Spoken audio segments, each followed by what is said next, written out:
Hello everyone, இது Foundations of Data Scienceல Unit 2 ஓட 17th lecture. இந்த வீடியோல என்ன பார்க்க போறோம்னா normal distribution and Z scores. இது ரொம்ப இம்பார்ட்டன்டான டாபிக். இந்த செகண்ட் யூனிட்ல ரொம்ப இம்பார்ட்டன்ட் இந்த டாபிக் தான். இந்த டாபிக்ல இருந்து உங்களுக்கு தியரியும் கேட்கலாம், ப்ராப்ளம்ஸும் கேட்கலாம். ஃபர்ஸ்ட் இந்த வீடியோல இதோட தியரி பார்ட் பார்க்கலாம். So normal distribution and Z ஸ்கோர்ஸ்ல தியரி கேட்டாங்கன்னா என்ன எழுதலாங்க இந்த வீடியோல பார்க்க போறோம். ஃபர்ஸ்ட் நார்மல் டிஸ்ட்ரிபியூஷன் அப்படின்னா என்னன்னு பார்க்கலாம். Normal distribution is a continuous probability distribution that is symmetrical on both sides of the mean. அதாவது நார்மல் டிஸ்ட்ரிபியூஷன்னா அதோட கிராஃப் இப்படிதான் இருக்கும். இந்த கிராஃப் வந்து மீனை பொறுத்து சிமெட்ரியா இருக்குன்னு சொல்றாங்க. அதாவது மீனுக்கு ரெண்டு சைடுமே சேமா தான் இருக்குன்னு சொல்றாங்க. ஓகேவா, இதான் நார்மல் டிஸ்ட்ரிபியூஷனோட graph. The area under the normal distribution curve represents probability. இந்த கர்வ் வந்து ப்ராபபிலிட்டி டிஸ்ட்ரிபியூஷன் சொல்லிட்டாங்க. இந்த கிராஃபோட ஏரியா இருக்கு இல்லையா, அதாவது அதோட ஏரியா ப்ராபபிலிட்டியை குறிக்குதுன்னு சொல்றாங்க. நமக்கு எக்ஸாம்ல ப்ராபபிலிட்டி கேட்டாங்க அப்படின்னா இந்த கிராஃபோட ஏரியா தான் நம்ம கண்டுபிடிப்போம். ஓகேவா,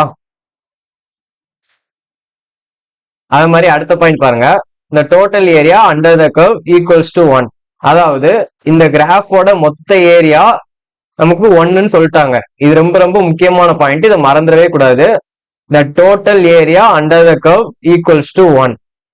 நம்ம கிராஃபோட மொத்த ஏரியா வந்து 1. ஓகேவா, ஸோ ரொம்ப இம்பார்ட்டன்ட். அடுத்து it is often called as the bell curve. So அதாவது இது வந்து ஒரு பெல் ஷேப்ல இருக்குன்ட்டு அதை பெல் கர்வ்னு சொல்றாங்க. ஓகேவா, ஸோ இதான் இந்த 4 பாயிண்ட் தான் முக்கியமானது. இந்த நார்மல் டிஸ்ட்ரிபியூஷன் கிராஃப் வந்து இப்படிதான் இருக்கும். ஸோ இந்த கிராஃப்ல நம்ம எக்ஸாக்ட்ல எழுதுற எல்லாமே இசட் ஸ்கோர்ஸ். நல்லா தெரிஞ்சுக்கணும், இது இசட் ஸ்கோர்ஸ். நம்ம கொடுக்குற வேல்யூ கிடையாது, அந்த வேல்யூவோட இசட் ஸ்கோர் கண்டுபிடிச்சு அதை தான் இந்த நார்மல் டிஸ்ட்ரிபியூஷன் கிராஃப்ல டிரா பண்ணுவோம். ஓகேவா, அது என்ன வேல்யூ என்ன எப்படி கண்டுபிடிக்கணும் எல்லாமே அடுத்து பார்க்கலாம். ஸோ இப்போதைக்கு தெரிஞ்சுக்கோங்க, எக்ஸாக்ட்ஸ்ல நம்ம போடுற எல்லாமே இசட் ஸ்கோர்.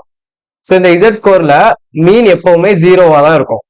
மீனோட இசட் ஸ்கோர் வந்து எப்பவுமே 0வா தான் இருக்கும், அதையும் தெரிஞ்சுக்கணும். ஸோ அந்த மீனை பொறுத்து இந்த நார்மல் டிஸ்ட்ரிபியூஷன் வந்து சிமெட்ரியா இருக்கும், ரெண்டு சைடு ஈக்குவலா இருக்கும், அது ஒரு பாயிண்ட். ஸோ அப்ப மீனை பொறுத்து சிமெட்ரியா இருக்குன்னா இசட் ஸ்கோரோட 0வை பொறுத்து சிமெட்ரியா இருக்குன்னு அர்த்தம். ஸோ இந்த ரெண்டுமே தெரிஞ்சுக்கணும், மீனும் இசட் ஸ்கோர் 0வும் 1 தான்.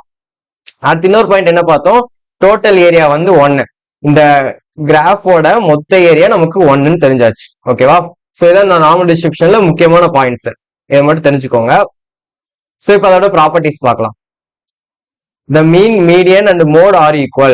ஸோ இத மாதிரி ஒரு நார்மல் டிஸ்ட்ரிபியூஷன் கொடுத்தாங்கன்னா அதுல மீன், மீடியன், மோடு எல்லாமே ஈக்குவலா தான் இருக்கும். ஓகேவா, அடுத்து normal curve is bell shaped and symmetrical about the mean. So நமக்கு தெரிஞ்சதுதான், இந்த நார்மல் கர்வ் வந்து பெல் ஷேப்ல இருக்கும், அது மாதிரி மீனை பொறுத்து சிமெட்ரியா இருக்கும். அடுத்து third point, the total area under the curve is 1. So இதான் நான் சொன்னது, இந்த கிராஃபோட மொத்த ஏரியா வந்து 1. அடுத்து இந்த normal curve approaches but never duchess the X axis. அதாவது இந்த கர்வ் வந்து எப்பவுமே எக்ஸ் ஆக்சிஸை தொடவே தொடாதும். ஸோ இப்படியே தான் போய்கிட்டே இருக்கும், ஆனால் எக்ஸ் ஆக்சிஸை தொடவே தொடாதுன்னு சொல்றாங்க. as it extends further and further away from the mean.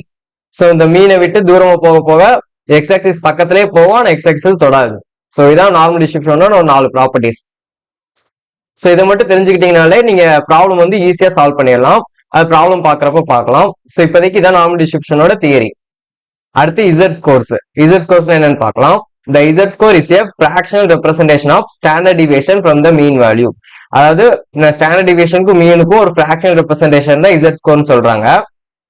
அதே மாதிரி accordingly the Z score often have a distribution with no average and standard deviation of 1. அதாவது ஒரு சில டிஸ்ட்ரிபியூஷன்ல மீன் வந்து 0வா இருக்கும், ஸ்டாண்டர்ட் டிவியேஷன் 1ஆ இருக்கும் சொல்றாங்க. இந்த டிஸ்ட்ரிபியூஷனுக்கு நேம் வந்து ஸ்டாண்டர்ட் நார்மல் டிஸ்ட்ரிபியூஷன் சொல்லுவாங்க.